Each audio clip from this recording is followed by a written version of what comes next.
Praise the lord. ఈరోజు దేవుని వాగ్దానం కీర్తనల గ్రంథము 103వ అధ్యాయము 1వ వచనము.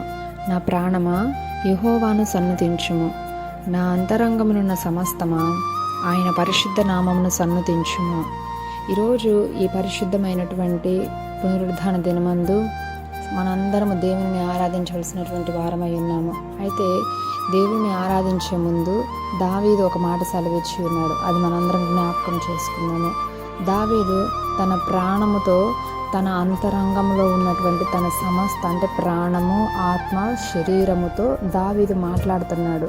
ఆయన చేసినటువంటి ఉపకారములను మర్చిపోవద్దు, ఆయన చేసినటువంటి మేలులను మర్చిపోవద్దు అని తన శరీరంతో తానే మాట్లాడుకుంటూ కృతజ్ఞతాపూర్వకముగా దేవుని సన్నిధిలో దేవుణ్ణి ఆరాధించడానికి వచ్చి ఉన్నారు.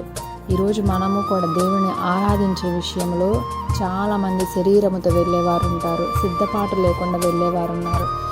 నీవు కూడా అలాంటి స్థితిలో ఉన్నట్లయితే ఈరోజు దేవుడు సూటిగా నీతో మాట్లాడుతున్నాడు. దేవుని సన్నిధికి ఏ విధంగా వెళ్ళాలంటే ప్రాణము, ఆత్మ, శరీరము సమస్తము కూడా సిద్ధపాటుతో వెళ్ళాలి, ప్రార్థనాపూర్వకంగా వెళ్ళాలి. మన శరీరాన్ని మాత్రమే సిద్ధపరచుకొని వెళ్ళడం కాదు, హృదయాన్ని కూడా, మన ప్రాణమును, మన ఆత్మను కూడా దేవుని మాటల కొరకే సిద్ధపరచుకొని వెళ్ళాలి.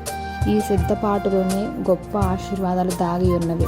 ప్రార్థనాపూర్వకముగా ఆత్మ నడిపింపుతో కనుక వెళ్ళినట్లయితే తప్పకుండా పరిశుద్ధాత్మ దేవుడు నీతో మాట్లాడతాడు. నీ కొరకు సిద్ధపరిచిన వాగ్దానాన్ని దేవుడు నీకు అనుగ్రహిస్తాడు. కాబట్టి ఈరోజు సిద్ధపాటుతో మనము దావీదు ఏ విధముగానైతే తన ప్రాణమును, ఆత్మను, శరీరమును సిద్ధము చేసుకొని దేవుని ఆరాధించాడో మనము కూడా ఆ విధముగా ప్రాణాత్మ శరీరాలను సిద్ధపరచుకొని దేవుని సన్నిధిలోనికి ప్రవేశించి కృతజ్ఞతాపూర్వకంగా ఆయన ఆరాధిద్దాము.